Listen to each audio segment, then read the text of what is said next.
ॐ सहना भवतु सहनौ भुनक्तु सह वीर्यङ्करवावहै तेजस्विनावधीतमस्तु मा विद्विषावहै। ॐ शान्तिः शान्तिः शान्तिः। हरिः ॐ। सदाशिवसमारम्भां शङ्कराचार्यमध्यमाम् अस्मदाचार्यपर्यन्तां वन्दे गुरुपरम्पराम्। श्रुतिस्मृतिपुराणानामालयं करुणालयं नमामि भगवत्पादं शङ्करं लोकशङ्करं। शङ्करं शङ्कराचार्यं केशवं बादरायणं सूत्रभाष्यकृतौ वन्दे भगवन्तौ पुनः पुनः। ईश्वरो गुरुरात्मेति मूर्तिभेदविभागिने व्योमवद्व्याप्तदेहाय दक्षिणामूर्तये नमः। आज के इस सत्र में सबका स्वागत है। पिछले कुछ सत्रों में हमने अध्यारोप अर्थात यह विश्व किस प्रकार से बना है इसकी प्रक्रिया देखी तथा उसके बाद हमने अपवाद संक्षेपतः देखा। अर्थात यह जो विश्व भ्रम हुआ है, विश्व दिखना एक भ्रम है और वह दूर करने की प्रक्रिया अपवाद है। तो यह दूर करने की प्रक्रिया में वह किसका दूर हो सकता है, अर्थात हमने वेदांत का जो मार्ग है वह संक्षेप से ऐसा देखा कि शास्त्राध्ययन करके जानकारी लेनी है, उसके बाद चित्त की शुद्धि करनी है, चित्त को एकाग्र करना है और विवेक वैराग्य इत्यादि जो 4 साधन है उनको पर्याप्त मात्रा में अर्जन करना है। यह होने के बाद गुरु के पास जाना है और गुरु के पास जाकर गुरु उपदेश करते हैं अध्यारोप अपवाद न्याय से। तो ये अध्यारोप अपवाद न्याय से उपदेश करने के बाद जो उपलब्धि है, आत्मज्ञान, स्वरूप ज्ञान, ब्रह्म ज्ञान, मुक्ति, ईश्वर लाभ, कई शब्दों में उसको बोला जा सकता है। वह किसको होगा? तो जिसकी तैयारी है, जिसने योग्यता प्राप्त की है। योग्यता को अधिकार ऐसा भी शब्द व्यवहार होता है, जिसका अधिकार है। यहाँ अधिकार मतलब एंटाइटल टू ऐसा नहीं है, यह मतलब जिसकी योग्यता है उसको होगा। अब वो योग्यता क्या होती है? तो जैसे अभी बताया कि चित्त की शुद्धि, एकाग्रता, विवेक वगैरह करके ये सब गुणों से संपन्न जो होता है उसी को ज्ञान होगा। ज्ञान होगा मतलब उसी को आत्मज्ञान या ब्रह्म ज्ञान होगा। अब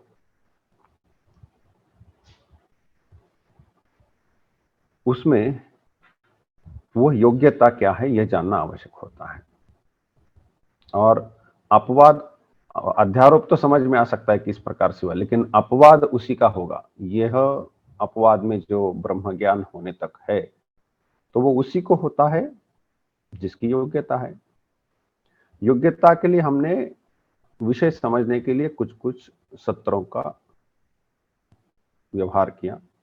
उसमें हमने एक तो कर्मफल का सिद्धांत समझा, एक तो मूल समस्या किस प्रकार से बनी है कि वो मिथ्या ज्ञान से लेकर के दोष, प्रवृत्ति, जन्म, दुख, इस क्रम से जो एक अनर्थ परंपरा थी उसको कैसे उल्टाना है ये भी देखा। ऐसे कई सारे मुद्दों को हमने देखा है। अब हम जो अधिकारी अर्थात योग्य व्यक्ति, वेदांत का ज्ञान होने के लिए योग्य व्यक्ति कौन, इस विषय का थोड़ी सी चर्चा करते, थोड़ी सी मतलब जितनी उसमें हमें करनी आवश्यक है उतनी कर ही लेंगे। तो सर्वप्रथम विषय, अब विषय शुरू किया हमने अधिकारी। वेदांत समझने की, वेदांत की जो उपलब्धि है, वेदांत का जो ज्ञान है ब्रह्म ज्ञान, वो होने के लिए योग्य कौन? ज्ञान 2 प्रकार का होता है, एक तो प्रत्यक्ष और एक शाब्द। वैसे ज्ञान के कई प्रकार है, प्रत्यक्ष, अनुमिति, उपमिति, शाब्द, अर्थापत्ति, अनुपलब्धि, ऐसे 6 प्रकार होते हैं। उसमें भी हम यहाँ पर 2 को ले लेंगे कि प्रत्यक्ष और शाब्द ज्ञान। उसका एक उदाहरण लेते हैं कि आजकल आम की ऋतु है, तो आम मीठे भी होते, खट्टे भी होते, और बोला कि ये वाला आम बहुत मीठा होता है जी। तो हमने किसी का वाक्य सुन लिया और वाक्य से हमें ज्ञान हुआ आम मीठा होता है। कोई हमें पूछेगा कि भाई ये वाला आम कैसा होता है, ये मीठा होता है, हम बोल सकते हैं। लेकिन क्या हमें पता तो है ये आम मीठा होता है, लेकिन क्या हमने उसका जो मीठा जो स्वाद है वो चखा है? नहीं चखा है। तो यदि हम जाकर के आम लेकर के खाते हैं और वो स्वाद चखते हैं, तो हमें पता चलेगा हाँ यह सचमुच ऐसा मीठा है। जो उसने जो बोला था ये मीठा है, ये पता चल रहा है कि ये आम मीठा है। तो किसी के वाक्य से पता चलना कि आम मीठा है, और प्रत्यक्ष रूप से आम खा करके पता कर लेना कि आम मीठा है, दोनों ज्ञानों में भेद है।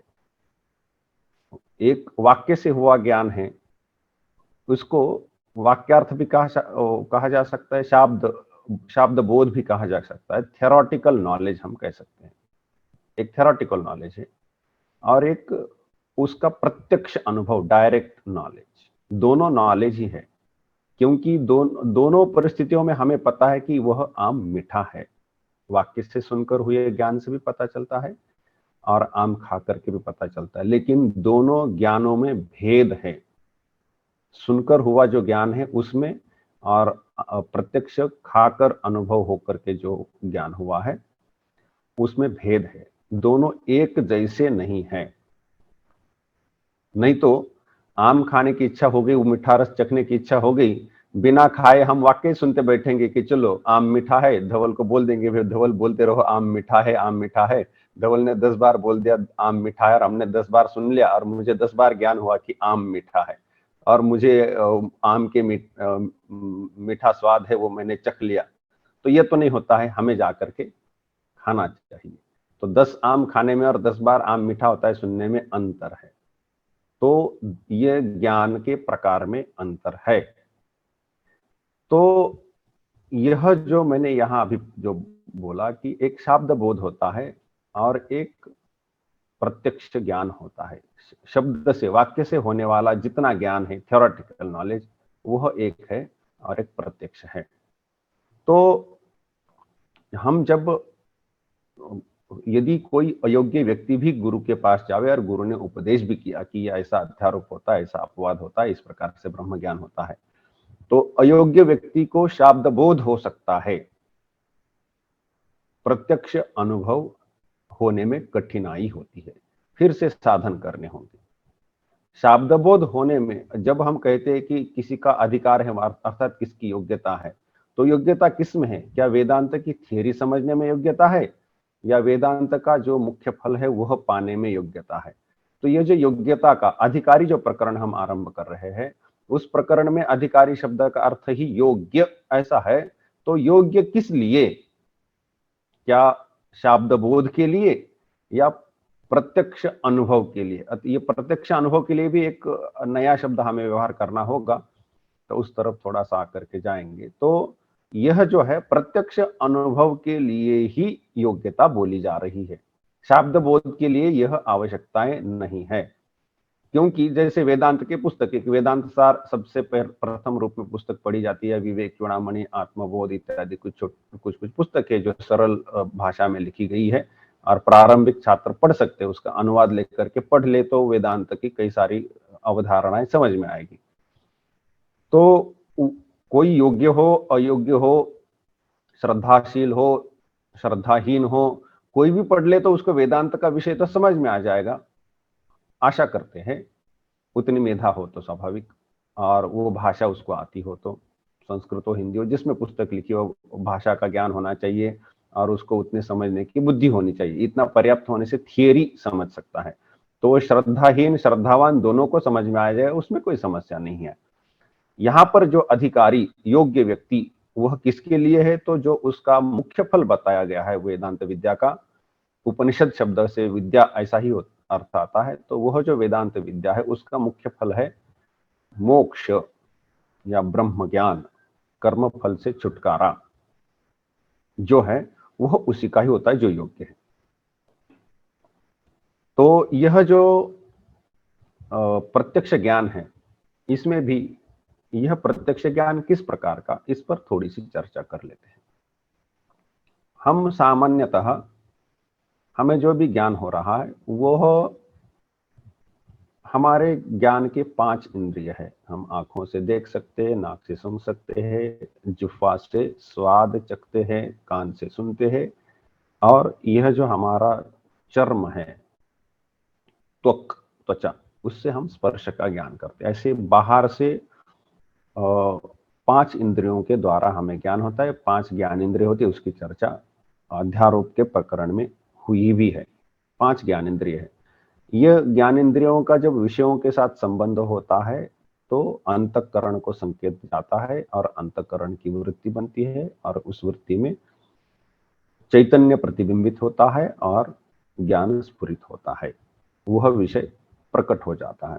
तो उसको हम इस प्रकार से रख सकते हैं कि बाहरी विषय है, इंद्रियों का उससे संबंध होगा, और फिर वह इंद्रियों का संबंध होने से अंतःकरण की वृत्ति बनती है, वृत्ति में चैतन्य प्रतिबिंबित हो जाता है, तो ज्ञान होता है। इतने स्तर लगे हुए उसके अंदर। अब बाहरी विषय, इंद्रिय, अंतःकरण और चैतन्य का प्रतिबिंब, इतना जो क्रम है, इसको हम मान लेते हैं कि हमने बाहरी विषय और इंद्रियों को हटा लिया, तो हमारे पास अंतःकरण और उसमें प्रतिबिंबित होने वाला चैतन्य। अब कभी कभी ऐसा भी हो सकता है कि हम जैसे कि बैठे हैं, सभी इंद्रिय वैसे बाहर से आने वाले ज्ञान को, हम इंद्रियों से आने वाले संकेतों को ध्यान नहीं दे रहे, लेकिन सोच रहे बैठे बैठे कि कल मैंने क्या क्या किया, ऐसा किया वैसा किया, ये किया। तो मन में जो जो वृत्तियां उठ रही, चित्त में जो जो वृत्ति तरंगे उठ रही है, तो उससे हमें पिछली घटनाओं का स्मरण हो रहा है। यह स्मरण भी एक प्रकार का ज्ञान ही है। तो वह कल की घटनाओं का अभिस्मरण जब हो रहा है, तो बाहरी इंद्रियों का व्यवहार नहीं हो रहा है। अभी बाह्य ज्ञान इंद्रिय जो है, उनके बिना ही इसी क्षण में अतीत काल की घटनाओं का हमें स्मरण हो रहा है, और वो स्मरण भी ज्ञान है। तो ज्ञान होने के लिए एक तो इंद्रियों से होकर के भी हो रहा था, इंद्रियों को एकदम से हटा लिया, अंतःकरण को और चैतन्य प्रतिबिंब रखा, तो भी ज्ञान हो रहा है। तो यह जो अंतःकरण की वृत्तियां है, वह होती है, चैतन्य प्रतिबिंबित होता है, ज्ञान होता है। अब ये अलग अलग वृत्तियां होती रही है। अब देखिए कि बाहरी विषयों का ज्ञान होने के समय बाहरी विषय, इंद्रिय, अंतःकरण ऐसा जा रहा है, तो माध्यम बहुत दूर जा रहे हैं। बाहरी विषयों को इंद्रिय जितना समझ सकेंगे उतना ही अंतःकरण को पहुंचाएंगे, उतना ही ज्ञान होगा। इंद्रियों की अपनी अपनी सीमा है, उनके उनके दोष भी है। तो इंद्रियों की सीमा, दोष, ये सब होकर के बाहरी विषयों को हम समझते हैं। इसलिए बाहरी विषयों का उतना स्पष्ट ज्ञान इंद्रिय नहीं पहुंचाते, और हर एक की इंद्रियों के, हर व्यक्ति के अपने अपने इंद्रियों के अलग अलग सामर्थ्यों के कारण वह हमें आने वाला जो ज्ञान है हर एक को, उसमें भेद भी हो जाता है। कुछ कुछ व्यक्ति होते हैं जिनको कुछ कुछ रंग नहीं दिखाई देते हैं, कलर ब्लाइंड जैसे कुछ लोग होते हैं, तो उनको हो सकता है कि लाल रंग न दिखता हो, तो लेकिन दूसरे व्यक्तियों को लाल रंग दिख रहा है। तो इनके इंद्रिय के वैकल्य के कारण, दोष के कारण, यह जो विश्व है उनको अलग से प्रतीत होता है, उसके रंग। तो इसी प्रकार से जैसे अभी कोरोना हुआ था, तो कुछ कुछ लोगों को स्वाद नहीं आता है कोरोना होने से, तो स्वाद हट गया या गंध हट गया इत्यादि। तो उनको ये बाहरी विषयों को जानने में जो इंद्रिय है उनकी विकलता, उनकी कमियां, उसके कारण माध्यम बनने के कारण होने वाला ज्ञान है, उसमें भी दोष उत्पन्न हो जाते हैं। लेकिन इंद्रिय हट गए, बाहरी विषय हट गए, तो केवल अंतःकरण बचा है। अब आत्मा के पास जानने के लिए केवल अंतःकरण ही है, तो अंतःकरण में जो वृत्तियां उठती है उसमें इंद्रियों के दोष अब नहीं है, तो वह कम दोष वाला ज्ञान होगा। बाहरी इंद्रियों के दोष और विषय ये सब हट जाने के कारण अंतःकरण में होने वाला जो ज्ञान है उसमें उतने दोष नहीं है, क्योंकि अभी उसको माध्यम की आवश्यकता नहीं बन रही है, अंतःकरण स्वतः ही वृत्तियां बना रहा है। लेकिन हमने पिछले किसी घटना का स्मरण कर लिया, तो वो घटना यदि बाहरी विषयों बाह्य ज्ञानेंद्रियों से हमने पाई थी, तो पाने के समय जो दोष उसमें थे वह उस अनुभव में बैठे थे, वही संस्कार हो गया और उसी संस्कार का आश्रय करके मैंने आज स्मरण भी कर लिया। कल यदि मैंने रज्जु पर सर्प देखा था और आज मुझे स्मरण हुआ कि कल मैंने रज्जु पर सर्प देखा था, तो मुझे वो वैसा के वैसा सदोष ही मुझे स्मरण होगा। ऐसा नहीं कि कल तो बाह्य इंद्रिय थी, आज तो बाह्य इंद्रिय ने, इसलिए स्मरण के समय सर्प नहीं दिख करके रज्जु दिख जाए या रज्जु स्मरण हो जाए, ऐसा तो नहीं होगा। तो भ्रांत ज्ञान यदि हुआ है तो उसका स्मरण भी भ्रांत ही होता है। तो लेकिन जैसा भ्रांत या यथार्थ ज्ञान था वैसे के वैसा स्मृति करा देगी, स्मृति इधर उधर नहीं करती है, तो स्मरण में वह ये दोष कम हो जाते हैं। अब क्या है कि ब्रह्म ज्ञान जब होगा तो अब क्या अंतःकरण क्या कर रहा है, दो प्रकार से हमने अब तक चर्चा की। एक तो अंतःकरण इंद्रियों से जुड़कर बाहरी विषयों का ज्ञान आहरण कर रहा है, यह दूसरा ये हो गया है, अब पिछले दिन पुरानी अतीत काल की घटनाओं का वो स्मरण करता रहता है या उनको लेकर के चिंतन करके नए नए विकल्पों को सोचता रहता है, ये ऐसा हो सकता है, वैसा हो सकता है इत्यादि कुछ रचनाएं बनाता रहता है। तो यह अंतःकरण करता है, चित्त करता रहता है। अब यह चित्त बाहरी विषयों को अंदर रखा हुआ उनको ही लेकर के घुमाता रह रहा है, लेकिन यदि वह केवल ब्रह्म को ही सोचना शुरू कर दे तो क्या होगा कि जिस चैत्य आत्मा या ब्रह्म जो कुछ के जिस आत्मा का या चैतन्य का या ब्रह्म का प्रतिबिंब उसमें हुआ है, वह अंतःकरण अभी उसी चैतन्य को देखने का प्रयास कर रहा है। जब उसको ये देखने का प्रयास करेगा तो उसकी ज्ञान की प्रक्रिया बाद में हम देखने वाले हैं वो कैसी होती। तो क्या होगा कि यह जो ज्ञान होगा इसको चैतन्य को कि अरे ये ऐसा है, तो वह जो है वह इनको व्यवहार करके हो करके इनको भी निकाल दिया, वृत्तियों को भी हटा दिया, वृत्ति भी समाप्त हो गई। तो क्या हुआ, जितने माध्यम थे सब हट गए। तो क्या है कि ये बाहर से होने वाले ज्ञान को प्रत्यक्ष ज्ञान कहा जा रहा था, क्योंकि सीधा इंद्रियों से आ रहा था, ये प्रत्यक्ष है। और प्रत्यक्ष में भी एक ये हो रहा था कि यदि वाक्य सुना हमने कान से, तो वाक्य सुना कि आम मीठा, यह प्रकार का आम मीठा होता है, वो हमने सुना, अंतःकरण में आया और अंतःकरण में वो आकर के हमें जब पता चला कि आम मीठा होता है, तो हमें आम का मीठा स्वाद जो है वो पता तो चला, लेकिन वह प्रत्यक्ष नहीं हुआ, क्योंकि खाने के बाद और एक ज्ञान होने वाला है, प्रत्यक्ष होगा। तो वाक्य से हुआ, उसको कहेंगे हम परोक्ष ज्ञान। आम का मीठा स्वाद दो प्रकार से हमने जाना, वाक्य से और प्रत्यक्ष खा करके। तो वाक्य से जाना है वह परोक्ष होगा, ज्यादा दूर चला गया है, और आम खा करके जो होगा वो प्रत्यक्ष होगा। तो प्रत्यक्ष और परोक्ष, तो मुझे परोक्ष शब्द समझाना था, इसलिए मैंने यहां पर ये प्रक्रिया की है। तो यह परोक्ष ज्ञान हो गया, क्योंकि परोक्ष के बाद भी वो प्रत्यक्ष पर आने की संभावना रहती है। आम मीठा है वाक्य से जो ज्ञान है वह परोक्ष हुआ और आम खाने से उस परोक्ष को प्रत्यक्ष भी कर लिया। तो ये परोक्ष और प्रत्यक्ष, लेकिन आत्मज्ञान है न वो परोक्ष है न प्रत्यक्ष है, क्योंकि वो इंद्रियों के द्वारा होता नहीं है, इंद्रियों की कोई आवश्यकता नहीं, अंतःकरण को काम में लाया जाएगा। वह भी आम तौर पर अंतःकरण जैसा काम करता है वैसा ना करके उसकी विशेष प्रक्रिया करके काम में लाया जाएगा। तो वह होने वाला ज्ञान जो है तब वह न प्रत्यक्ष होगा न परोक्ष होगा। तो क्या कहेंगे उसको कहेंगे अपरोक्ष। वह ज्ञान होगा अपरोक्ष। तो वो ज्ञान को अनुभूति कहेंगे तो वो होगा अपरोक्षानुभूति, एक ग्रंथ का नाम ही है। तो यह जो ज्ञान होने वाला है वो अपरोक्ष होगा, न प्रत्यक्ष होगा न परोक्ष होगा, वो अपरोक्ष होगा। क्योंकि प्रत्यक्ष यहां पर परिभाषित कर दिया है, कि परोक्ष मतलब प्रत्यक्ष मतलब इंद्रिय बाह्य ज्ञानेंद्रियों से होने वाला ज्ञान प्रत्यक्ष है।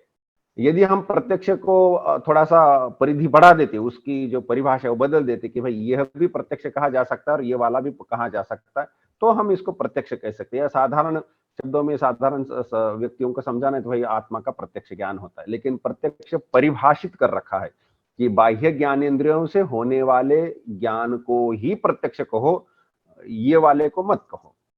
तो इसलिए वह यहाँ उसको अपरोक्ष ऐसा शब्द व्यवहार करना पड़ता है। तो परोक्ष ज्ञान होना किसी को भी संभव है जिसको उतनी मेधा है और जिस भाषा में ग्रंथ लिखना है वो पढ़ना समझ में आ जाएगा, उसको परोक्ष ज्ञान तो हो जाएगा, वो कोई कठिनाई नहीं है।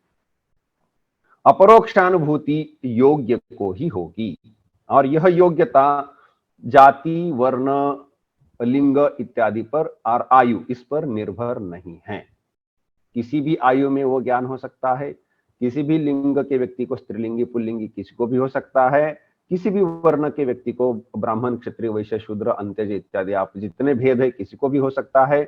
किसी भी आज के जो धर्म या मजहब या रिलीजन कहते हो किसी भी व्यक्ति को हो सकता है, उसका कोई यहाँ पर अटकाव नहीं है। इतनी योग्यता होनी चाहिए, वो योग्यता सबसे प्रधान है। इसलिए किसी वर्ण विशेष को ही होगा, क्योंकि ये अन्य अन्य वर्णों के व्यक्तियों को अन्य इस प्रकार से, तब तो इतिहास में इतने अन्य धर्म नहीं थे, तो इनको होते दिखाई दिया है। तो इसलिए यह यहाँ पर कोई ऐसा पक्का नियम नहीं है कि योग्यता कौन संपादन कर सकता है। जो योग्यता संपादन करे, गीता में जैसे बोला है, अपिचेत सुदुराचारो भजते माम अनन्य भाग साधुरेव समन्तव्य सम्यक व्यवस्थितो हि सः।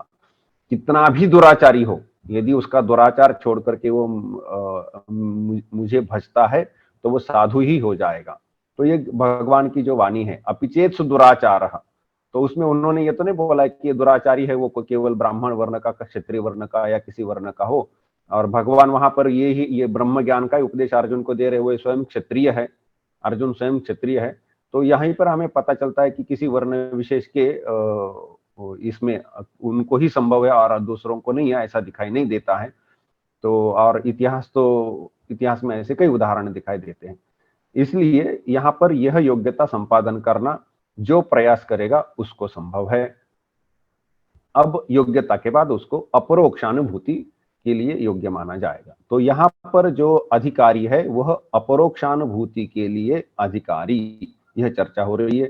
थियोरेटिकल नॉलेज, परोक्ष ज्ञान के लिए या शाब्द बोध के लिए कोई भी योग्य माना जाएगा।